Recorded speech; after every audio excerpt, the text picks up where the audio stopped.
नमस्कार, आप देख रहे हैं आपका अपना चैनल भिवानी हलचल और खबरों के संग में मैं हूं मनोज कुमार। आइए डालते हैं नजर आज के समाचारों पर। कोरोना की तीसरी लहर के चलते बच्चों की शिक्षा काफी प्रभावित हुई है, जिसके चलते 1 फरवरी से सभी स्कूल्स, कॉलेजेस और ITI को छात्रों के लिए खोल दिया गया है। हालांकि कोविड-19 के नियमों का पालन पूरी तरह से किया जाएगा और अब ऑनलाइन के साथ साथ ऑफलाइन क्लासेस भी बच्चों के लिए लगाई जा सकेंगी। गौरतलब है कि कोरोना की तीसरी लहर ओमिक्रॉन के चलते उच्चतर शिक्षा विभाग द्वारा विद्यालयों, महाविद्यालयों तथा विश्वविद्यालयों को 15 फरवरी तक बंद किया गया था, किंतु 1 फरवरी से सभी विद्यालयों को विद्यार्थियों के लिए खोल दिया गया है। वहीं राजीव गांधी महाविद्यालय के प्राचार्य डॉक्टर सुधीर शर्मा ने बताया कि कोरोना के बढ़ते केसों को देखते हुए महाविद्यालय बंद किए गए थे, जिसके बाद मंगलवार से सभी विद्यालयों, महाविद्यालयों को कोविड-19 के नियमों की पूरी तरह पालना करते हुए खोला गया है। इस अवसर पर महाविद्यालय में उपस्थित छात्राओं ने बताया कि ऑनलाइन क्लासेस में उन्हें परेशानियों का सामना करना पड़ता था, किंतु अब ऑफलाइन कक्षाएं शुरू होने से उनकी शिक्षा पर बुरा असर नहीं होगा तथा उन्हें परेशानियों का सामना नहीं करना पड़ेगा। बढ़िया लग रहा है अंकल, आज टीचरों के सहयोग में अगर बहुत अच्छा लग रहा है। या एकता शेखावत, हमें आज बहुत अच्छा लग रहा है कॉलेज में आके टीचरों के मतलब समक्ष हम का पढ़ रहे, तो आज अच्छा लगा। ऑनलाइन में हमें थोड़ी सी दिक्कत आती थी पर अब नहीं है। अब मतलब बहुत अच्छा हो रहा है कि भी घर पे तो हम ऐसे ही पढ़ते थे, अब यहाँ पे टीचरों के सहयोग से अच्छी पढ़ रहे हैं। ओमिक्रॉन के कारण सरकार के द्वारा उच्चतर शिक्षा निदेशालय के माध्यम से महाविद्यालय जो 15 फरवरी तक बच्चों के लिए बंद किए गए थे कि छात्राएं और छात्र महाविद्यालय में अपने आप को सुरक्षित पाने के लिए घर पे रहें, लेकिन उनका अध्ययन और पठन पाठन कार्य निरंतर रूप से ऑनलाइन चल रहा था। लेकिन परमात्मा की कृपा से हालातों में कुछ सुधार हुआ, तो सरकार के द्वारा और निदेशालय ने इस बारे में सूचित किया कि 1 फरवरी से हरियाणा प्रदेश के सभी विश्वविद्यालय और महाविद्यालयों के छात्र छात्राओं के लिए कक्षाएं प्रारंभ होंगी, ताकि उनकी पढ़ाई पर किसी प्रकार से प्रतिकूल प्रभाव न पड़े। बच्चों में काफ़ी जोश है और क्योंकि वो अपने कैरियर के प्रति सचेत हैं, चिंतित हैं।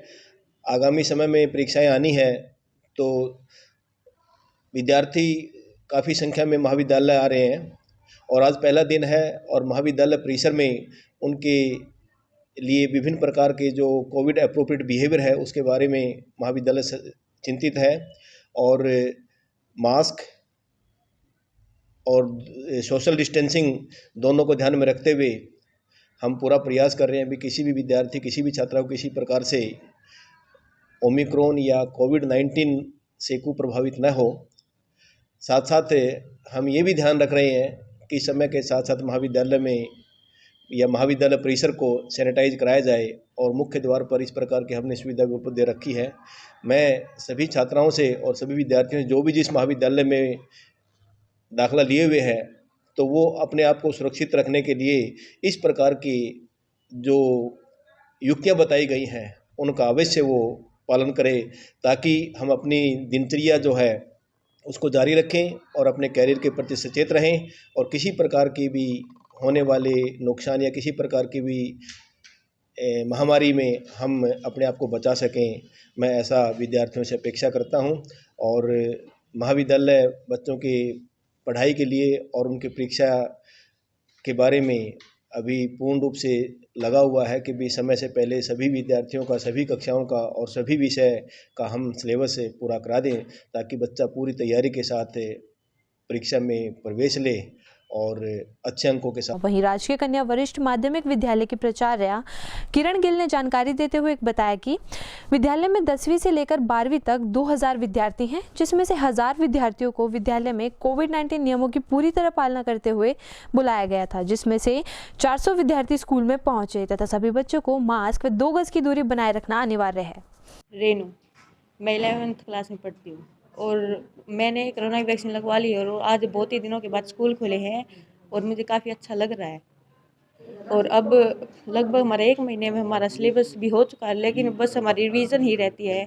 तो हमारे टीचर्स हमारी फुल ऑनलाइन क्लास लेकर भी हमारी सहायता कर रहे थे, इसलिए मुझे नहीं लगता कि हमारी पढ़ाई का नुकसान हुआ होगा, क्योंकि हमारा सिलेबस लगभग हो गया तो 1 महीने हमारे अच्छे से रिवीजन हो सकती है और हम पेपर देने के लिए अच्छे से तैयारी कर सकते हैं। मैंने वैक्सीन लगवा लिया और मुझे लगता है कि हमारी पढ़ाई का ज़्यादा नुकसान नहीं हुआ है, क्योंकि हमारे जो सिलेबस था वो ऑलरेडी कंप्लीट हो चुका है। सिर्फ रिवीजन रहती है जो एक वीक में कंप्लीट हो सकती है। और वैक्सीन लगवाना ऑब्वियसली बहुत ज़्यादा ज़रूरी है और इसके बेसिस पे हम स्कूल आ सकते हैं। वैक्सीनेशन भी लगवा लिया है और ऑनलाइन स्टडी में हम ज़्यादा कंफर्टेबल तो थे, पर टीचर से मिल नहीं पाते थे और हमारे डाउट जो थे एक दो वो क्लियर नहीं हो पाते थे। तो आज ऑफलाइन पढ़ाई करके बहुत अच्छा महसूस कर रहे हैं और हमें हॉलीडे होमवर्क भी दिया गया था जो हमने पूरा किया। सर, आज से विभाग के निर्देशानुसार स्कूल खुले हैं, तो गाइडलाइन तो यही है कि 50% बच्चों को हम बुलाएं और उनका वैक्सीनेशन भी चेक किया है बच्चों का, और पेरेंट्स की परमिशन भी। किसी बच्चों को प्रेशर नहीं डाला गया कि भाई आप स्कूल अवश्य आओ, ऑनलाइन और ऑफलाइन दोनों ही पढ़ाई कराई जाएगी। तो आज जैसे 2000 बच्चे हमारे 10वीं 11वीं 12वीं के 1000 बच्चों को आना था, तो लगभग 400 बच्चे 40% बच्चे आज विद्यालय में पहुंचे हैं। तो विद्यालय में जो बच्चे आए उनका वैक्सीनेशन सर्टिफिकेट भी चेक किया है और पेरेंट्स की परमिशन भी चेक की है। और कल हमने पूरे स्कूल को सैनिटाइज करवा दिया था, सभी कमरों की साफ़ सफाई और सैनिटाइज करवा दिए थे, बेंचेज भी, कमरे भी, वाशरूम भी, और पूरी व्यवस्था हमने कर रखी थी। आज जो बच्चे आए उनको मास्क, अगर कोई बच्चा नहीं ले रहा था तो उसको मास्क भी दिए गए, हमने मास्क मंगवा रखे हैं। और सैनिटाइज़र के भी वो स्टैंडर्ड सैनिटाइज़र रखा हुआ था, बच्चे हाथ सैनिटाइज कर रहे थे, उसके बाद रजिस्टर में अपनी एंट्री की है सभी बच्चों ने। केंद्र सरकार द्वारा वर्ष 2022-23 के लिए घोषित किए गए बजट को लेकर किसानों में काफ़ी उत्साह नजर आया। बजट के अनुसार कृषि क्षेत्र को बढ़ावा देने के लिए वर्ष 2023 को मोटा अनाज वर्ष घोषित किया गया है। इसके अलावा किसानों का कहना था कि न्यूनतम समर्थन मूल्य पर फसलों की खरीद महत्वपूर्ण कदम है, जिससे किसानों को सीधे तौर पर फायदा होगा। केंद्र सरकार द्वारा घोषित किए गए बजट को लेकर भिवानी जिला के किसान पुरुषोत्तम तंवर, पवन, नवनीत ने बताया कि केंद्र सरकार ने न केवल न्यूनतम समर्थन मूल्य फसल खरीद का प्रावधान बजट में किया गया है, बल्कि कृषि क्षेत्र को बढ़ावा देने के लिए वर्ष 2023 को मोटा अनाज वर्ष घोषित किया है। इससे परंपरागत खेती के अलावा मोटे अनाज के उत्पादन को बढ़ावा मिलेगा तथा किसानों को डिजिटली हाईटेक बनाने व कृषि क्षेत्र में प्रौद्योगिकी अपनाने व कृषि कार्यों के लिए ड्रोन का उपयोग करने सहित देश में किसानों के लिए 100 से अधिक गति के शक्ति कार्गो टर्मिनल बनाए जाने के निर्णय से देश के किसानों को सीधा फायदा होगा तथा कृषि क्षेत्र पहले से ही उन्नत होकर देश की जीडीपी में उन्नत भूमिका निभाएगा। वहीं भिवानी निवासी जगबीर, अजय मल्होत्रा, सुनील वर्मा व पुनीत मेहता ने बताया कि वर्तमान केंद्रीय बजट में न केवल किसानों बल्कि जरूरतमंद लोगों को प्रधानमंत्री आवास योजना के तहत 80 लाख घर देने के लिए 38,000 करोड़ रुपए आवंटित किए गए हैं। इसमें मूलभूत जरूरत रोटी, कपड़ा, मकान में से सबसे महंगी जरूरत मकान की पूर्ति होगी तथा जिन लोगों के पास घर नहीं है उन्हें एक छत मिलेगी। साथ ही शिक्षा के क्षेत्र में केंद्र सरकार ने महत्वपूर्ण कदम उठाते हुए पहली कक्षा से लेकर 12वीं कक्षा तक की पढ़ाई क्षेत्रीय भाषाओं में करने के साथ ही 1 क्लास 1 टीवी चैनल शुरू करने का निर्णय लिया है। इससे अब छात्रों को डिजिटल माध्यम से शिक्षा ग्रहण करने का अवसर मिलेगा। मैं भिवानी जिला के लालावास गाँव से हूँ और खेती बाड़ी करता हूँ, किसान हूँ। सरकार ने हाल ही में आज बजट पेश किया है, इसमें खेती के ऊपर विशेष फोकस किया है, जिसके माध्यम से जीरो बजट खेती का बजट तैयार किया है, जिससे किसानों को फ़ायदा होगा। इसके साथ ही जो जैविक खेती है उसके ऊपर भी फोकस किया है, ताकि जो हानिकारक चीज़ें हैं वो खेती में ना आए और किसानों की हेल्थ बनी रहे, किसानों के साथ पूरे देश की हेल्थ बनी रहे। इसके साथ ही हाईटेक जो साधन है उनका प्रयोग भी किया जाएगा, जिससे कि किसान की आय बढ़ सके। प्रधानमंत्री आवास योजना के 80 लाख घरों बनाने के लिए है ना 48,000 करोड़ रुपये है ना खर्च करने के लिए है ना बहुत अच्छा है ना पीएम ने फैसला लिया है। और इसमें बहुत आदमियों को लाखों घर मिल जाएंगे और है ना अच्छी योजना शुरू होगी। अच्छे घर बनने के लिए है ना प्रधानमंत्री ने बहुत अच्छा फैसला लिया। आज का जो बजट है वो ऐतिहासिक बजट है। आज केंद्रीय वित्त मंत्री श्री रमन ने जो किया है उसमें लगभग 80 लाख लोगों को मकान देने का जो निर्णय लिया गया है वो ऐतिहासिक निर्णय है और इस पर करीबन 48 लाख करोड़ रुपए का बजट लगेगा और जिससे कि गरीब लोगों को छत मुहैया होगी। ये एक ऐतिहासिक बजट है और इस बजट में कोई भी नया कर नहीं लगाया गया है। इसमें शिक्षा, स्वास्थ्य के ऊपर ज़्यादा फोकस दिया गया है। तो हम देश के प्रधानमंत्री नरेंद्र मोदी जी का और केंद्रीय वित्त मंत्री जी का आभार व्यक्त करते हैं। देश का आम बजट पेश हुआ जो कि हमारी माननीय मंत्री श्री निर्मला सीतारमन जी ने पेश किया। बहुत ही संतोषजनक बजट कहा जाएगा। इसके अंदर माननीय मंत्री जी ने हेल्थ सेक्टर के ऊपर बहुत विशेष तौर पे काम किया है। हेल्थ सेक्टर को बढ़ावा देने के लिए कई नई परियोजनाओं के बारे में उन्होंने बताया। इसके साथ साथ ही उन्होंने इस वर्ष को मोटा अनाज वर्ष घोषित किया है। मोटा अनाज के अंदर एक नया किस्म का अनाज है, इसके अंदर प्रोटीन की मात्रा बहुत अधिक होती है जिससे लोगों का सेहत सही रहेगी। उसके ऊपर काफ़ी ध्यान दिया गया है और इसके साथ ही किसानों के संयंत्र को थोड़ा सस्ता किया गया ताकि जिससे कृषि को बढ़ावा मिले। हमारा देश वैसे ही कृषि प्रधान देश है। इसके साथ साथ ही देश के अंदर डिजिटल करेंसी को इंट्रोड्यूस किया गया है जिससे डिजिटल प्लेटफॉर्म पे देश को नई ऊंचाइयां मिलेंगी। इनकम टैक्स के स्लैब में अगर कहा जाए तो कुछ ज़्यादा चेंज नहीं किया गया है, बस यही थोड़ा सा निराशाजनक है बजट के अंदर। बाकी कुल मिला के कहें तो बजट एक संतोषजनक बजट। भिवानी के नज़दीकी गांव मिताथल में दो पक्षों के बीच हुई झगड़े में एक व्यक्ति को उसके ऑफिस में पहुंचकर गोली मारने का मामला प्रकाश में आया है। एसएचओ जयसिंह ने बताया कि आपसी कहासुनी के बाद नौबत गोली चलाने तक पहुंच गई। घायल व्यक्ति को अस्पताल में भर्ती करवाया गया जबकि पुलिस ने मामला दर्ज कर आरोपियों की छानबीन शुरू कर दी है। मंगलवार को गांव मिताथल में दो पक्षों के बीच हुए झगड़े में एक व्यक्ति को 2 गोली मारी गई। वहीं पीड़ित व्यक्ति सुमित के भाई मोनू ने बताया कि दूसरे पक्ष के लोगों द्वारा सुमित के ऑफिस में आकर उसको 2 गोली मारी गई तथा हाथापाई भी की गई। आपको बता दें कि दोनों पक्षों के बीच मोबाइल पर कहासुनी हुई थी जिसके बाद उसने यह रूप ले लिया। वहीं सुमित को तुरंत सामान्य अस्पताल में भर्ती करवाया गया जहाँ उसका इलाज जारी है। वहीं मामले की जाँच कर रहे सदर थाना एसएचओ जयसिंह ने बताया कि मोनू के बयान पर मामला दर्ज कर लिया गया है तथा जल्द ही आरोपियों को गिरफ्तार किया जाएगा। मामला जी कल फोन पे गाली गलौज हुई थी और ऑफिस पे 3 बंदे आए और आते विंडो से वार कर दिया और 2 गोली मार के एक फायर किया हवाई और फिर गाड़ी लेके फरार हो गए। तो जिसे गोली लगी है कौन है, क्या नाम? सुमित नाम है। कितनी उम्र है? उम्र 24। पुलिस को इसकी सूचना दी गई? पुलिस पहुंच गई मौके पर। तो क्या कोई पुरानी रंजिश का मामला था? नहीं, पुरानी कोई रंजिश नहीं थी।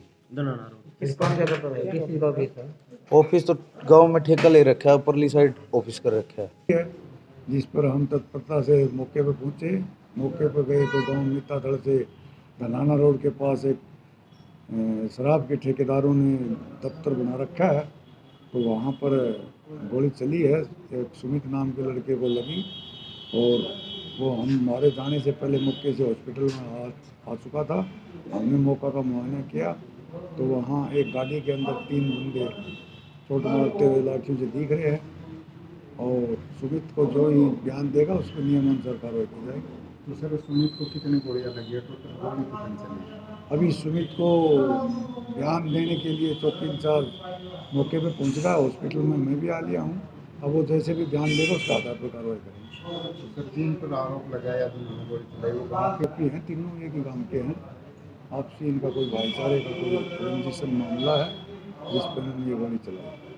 स्वतंत्रता सेनानी उत्तराधिकारी कल्याण संगठन के सदस्यों ने स्थानीय रोहतक गेट स्थित राजपूत धर्मशाला में स्वतंत्रता सेनानी चौधरी रणवीर सिंह हुड्डा की 13वीं पुण्यतिथि पर उन्हें श्रद्धा सुमन अर्पित किए। इस अवसर पर संगठन के अध्यक्ष महेंद्र पाल ने चौधरी रणवीर सिंह हुड्डा के योगदान के बारे में विस्तार से जानकारियां दी। स्वतंत्रता सेनानी चौधरी रणबीर सिंह हुड्डा की 13वीं पुण्यतिथि पर स्वतंत्रता सेनानी उत्तराधिकारी कल्याण संगठन के सदस्यों ने राजपूत धर्मशाला में श्रद्धा सुमन अर्पित किए। वहीं स्वतंत्रता सेनानी हुड्डा को नमन करते हुए संगठन के राष्ट्रीय अध्यक्ष महेंद्र पाल यादव ने बताया कि चौधरी रणबीर सिंह हुड्डा 1930 के दशक में भारत की आज़ादी की लड़ाई में योगदान देने के लिए गांधीवादी सेना में शामिल हुए तथा उन्हें पहली बार 1941 में एक सत्याग्रह आंदोलन में भाग लेने के लिए गिरफ्तार किया गया था। वह भारत के स्वतंत्रता संग्राम के दौरान उन्हें कई बार सलाखों के पीछे रखा गया। आपको बता दें कि कुल मिलाकर उन्होंने 3 साल सश्रम कारावास में बिताए और 2 साल तक उन्हें नजरबंद रखा गया। वे रोहतक, अंबाला, हिसार, फिरोजपुर, लाहौर, मुल्तान और सियालकोट के विभिन्न जेलों में कैद रहे तथा वे रोहतक और पंजाब के आसपास के जिलों के दौरे के दौरान महात्मा गांधी के साथ निकटता से जुड़े रहे। इस अवसर पर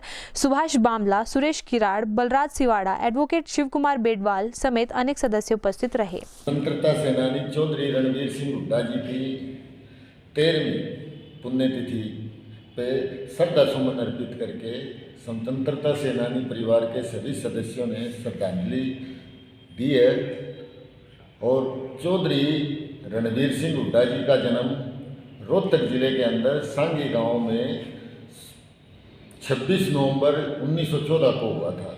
उन्होंने अपनी प्राइमरी की पढ़ाई गांव में की थी और उसके बाद सोनीपत जिले के भैंसवाड़ गांव में गुरुकुल में आगे की पढ़ाई की। उसके बाद रोहतक शहर में वेस्ट कॉलेज के अंदर आके उन्होंने BA MA की पढ़ाई पूरी की।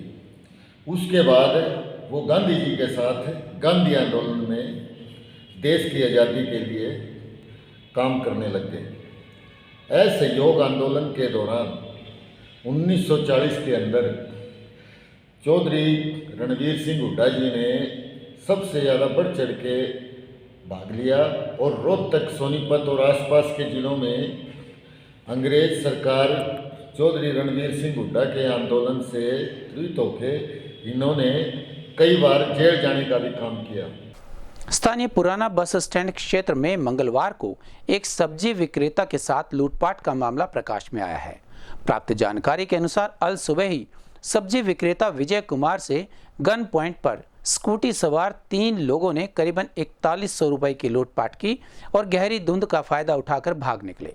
सूचना मिलने पर पुलिस ने पहुंचकर छानबीन की और मामले में गिरफ्तारी का आश्वासन। गौरतलब है कि मंगलवार को सब्जी विक्रेता से गन पॉइंट पर बदमाशों द्वारा 4100 रुपए व मोबाइल चोरी कर लिया गया। प्राप्त जानकारी के अनुसार सब्जी विक्रेता घर से सुबह 5 बजे मंडी में सब्जी खरीदने के लिए निकला था तथा जब वह पुराना बस स्टैंड के पास पहुंचा तो एक युवक ने उस पर पिस्तौल लगा दी और पीछे से एक दूसरे युवक ने उसको पकड़ लिया तथा तीसरे व्यक्ति द्वारा उसके पैसे और मोबाइल छीनकर तीनों स्कूटी पर भाग गए। वहीं पीड़ित व्यक्ति ने इसकी सूचना सिविल लाइन थाने में दी तथा पुलिस ने तुरंत कार्रवाई करते हुए शहर में नाकाबंदी कर इनकी तलाश जारी की। वहीं जब इस बारे में civil line ASI Ramesh Kumar से बातचीत की गई तो उन्होंने बताया कि पीड़ित के बयान पर मामला दर्ज कर लिया गया है तथा पुलिस अपनी जांच में जुटी है और जल्द ही इन आरोपियों को गिरफ्तार कर लिया जाएगा। नाम विजय कुमार है। सुबह मैं घर से 5 बजे चला था मंडी के लिए और यहाँ पुराना बस स्टैंड के पास पहुंचकर एक बंदा मेरे साथ चल पड़ा। उसने मेरे बंदूक लगा दी और दूसरे बंदे ने मेरे को पीछे से पकड़ लिया और फिर एक बंदा और आया मोटर स्कूटी पे, उसको मैंने रुकवाया। उसने रोकते ही मेरे एक यहाँ पर गुस्सा मारा और मेरे उसी बंदे ने जो स्कूटी पे आया था उसे मेरी जेब से मोबाइल और 4100 रुपये निकाल लिए। कोई पहचान के हो या कोई आसपास? नहीं, उन्होंने डट्ठा मारा हुआ था, यहाँ तक मैं उनको नहीं पहचानता। क्या शिकायत? आज सुबह सूचना मिली थी कि भाई एक रेडी वाला अपनी रेडी को लेकर सब्जी मंडी में जा रहा था और बीच चौक में बाजार में 2-3 बंदे आए, धुंध का फायदा उठा करके इसको गम्फी लगाई और गम्फी लगाने के बाद इसके एक मोबाइल ले गए और 4100 रुपये ले गए। अब CCTV कैमरे खंगड़ रहे हैं, खुद ही मेरे साथ है। 3-4 दिन की खिली हुई धूप के बाद मंगलवार को एक बार फिर सुबह सवेरे ही चारों ओर धुंध की चादर सी नजर आई जो दोपहर तक जारी रही। धुंध के कारण जहां तापमान में गिरावट देखी गई, वहीं सरसों की फसल पर जमे पाले को लेकर किसानों के चेहरों पर उदासी नजर आई। इस बारे में कृषि विज्ञान केंद्र के डॉक्टर आत्माराम गोदारा ने किसानों को विशेष सलाह दी। भले ही धुंध की चादर सिमट गई हो, लेकिन पाले ने रबी की फसलों की कमर तोड़नी शुरू कर दी है। खासकर मंगलवार को सुबह गिरे पाले का सबसे ज्यादा असर सरसों पर होने वाला है। सरसों की फसल के पत्तों पर बर्फ के छोटे छोटे कण दिखे जो कि सूर्य उगने के करीब आधे घंटे तक पत्तों पर जमे रहे। दूसरी तरफ कड़ाके की ठंड से जनजीवन पूरी तरह से प्रभावित रहा। आपको बता दें कि सुबह सवेरे 5 बजे पारा 6 डिग्री सेल्सियस था, लेकिन जैसे ही सूर्य उगने का वक्त हुआ तो धीमी गति से हवा चलनी शुरू हो गई। उसके बाद पारा एकदम से से लुढ़ककर 3 डिग्री सेल्सियस पर आ गया। वहीं किसानों का कहना है कि सुबह करीब 8:30 बजे के आसपास सूखे चारे पर बिछी सफ़ेद चादर पिघलनी शुरू हुई। वैसे तो रबी की फसल ठंड के बगैर पनपती नहीं, लेकिन अगर ज़्यादा ठंड हो जाए तो नुकसान होना भी लाजमी है। फिलहाल पाले का सबसे ज़्यादा नुकसान अगेती सरसों की फसल में बनने की आशंका है। हालांकि एक दिन के पाले से सरसों की फसल में ज़्यादा नुकसान नहीं बनेगा, लेकिन अगर अगले 1-2 दिन तक इसी तरह से पाला गिरा तो सरसों की फसल में मोटा नुकसान होने की आशंका बन जाएगी। वहीं कृषि विभाग के उप निर्देशक आत्माराम गोदारा ने बताया कि इस बार 3,75,000 एकड़ सरसों की फसल भिवानी जिले में है। उन्होंने बताया कि किसानों को सरसों में सल्फर का इस्तेमाल करना चाहिए, साथ ही कम पानी की सिंचाई करनी चाहिए ताकि पाले से बचा जा सके। मेरा नाम प्रदीप है और खेती बाड़ी में बहुत नुकसान हो रहा है। पाड़त है और गिरदावरी करवा के उसको मुआवजा दिवाया जाए, आपको यही निवेदन है। अभी जैसे टेम्परेचर 2-3 दिन में काफ़ी कम हो रहा है, तो मैं किसान भाइयों को एक सलाह देता हूँ कि इसके लिए हल्की सिंचाई करें सरसों में, ताकि आपका टेम्परेचर खेत का आसपास का जो कुछ मतलब बहुत कम ना हो, ऊपर उठेगा टेम्परेचर हल्की सिंचाई करने से। इससे आपके फसल को पानी भी मिल जाएगा, ज़मीन में पर्याप्त मात्रा में नमी होगी तो सरसों की फसल जो भी है आपकी ज़मीन से खुराक अच्छी मिलेगी, उसको पर्याप्त मात्रा में नमी होगी तो इसलिए पाला लगने की कम संभावना है, नुकसान कम होगा। और हो सके तो आप सल्फ़र जो आता है हमारा 90% लिक्विड आता है आजकल, सल्फ़र का भी एक स्प्रे कर सकते हैं। इससे आपके सरसों में जो दाने में चमक आएगी, दाने का साइज़ वो बड़ा होगा, क्योंकि सल्फ़र तेल वाली फसलों के लिए बहुत ज़रूरी है और इससे आपका सरसों में पाला भी लगने की कम संभावना होगी। ये सरसों का हमारा भिवानी जिले का 3,75,000 एकड़ एरिया है। इस बार हमारा एरिया कुछ सरसों का बढ़ा है क्योंकि समय पे बारिश हो गई थी और इससे हमारा जो बिरानी क्षेत्र काफ़ी रह जाता था, उसमें भी अब की बार किसान भाइयों ने बिजाई की है, तो लगभग हमारा 30 से 40,000 एकड़ एरिया सरसों का बढ़े। मंगलवार को कोरोना संक्रमण की तीसरी लहर के चलते 97 नए केसेस आने के बाद एक्टिव पॉजिटिव केसेस की संख्या 12 से 16 हो गई है। वहीं प्रतिदिन लोगों के सैंपल्स लेकर लगातार जांच की जा रही है और कोविड-19 के नियमों का पालन करने की हिदायत भी लगातार दी जा रही है। खबर लिखे जाने तक भिवानी जिले में कोरोना के 97 नए मामले सामने आए, जिसके बाद जिले में कोरोना के एक्टिव केस की संख्या 1,216 हो गई। वहीं 1,650 कोरोना सैंपल भी लिए गए। यह कहना था civil surgeon doctor Raghubir Shandilya का। वहीं उन्होंने लोगों से कोविड-19 नियमों की पूरी तरह से पालना करने, 2 गज की दूरी बनाए रखने, निरंतर मास्क का प्रयोग करने व वैक्सीनेशन की प्रक्रिया को जल्द से जल्द पूरा करवाने की अपील की ताकि कोरोना महामारी से बचा जा सके। हमारे संग में बस इतना ही। अगले के लिए देखते रहेगा आपका अपना चैनल भिवानी हलचल।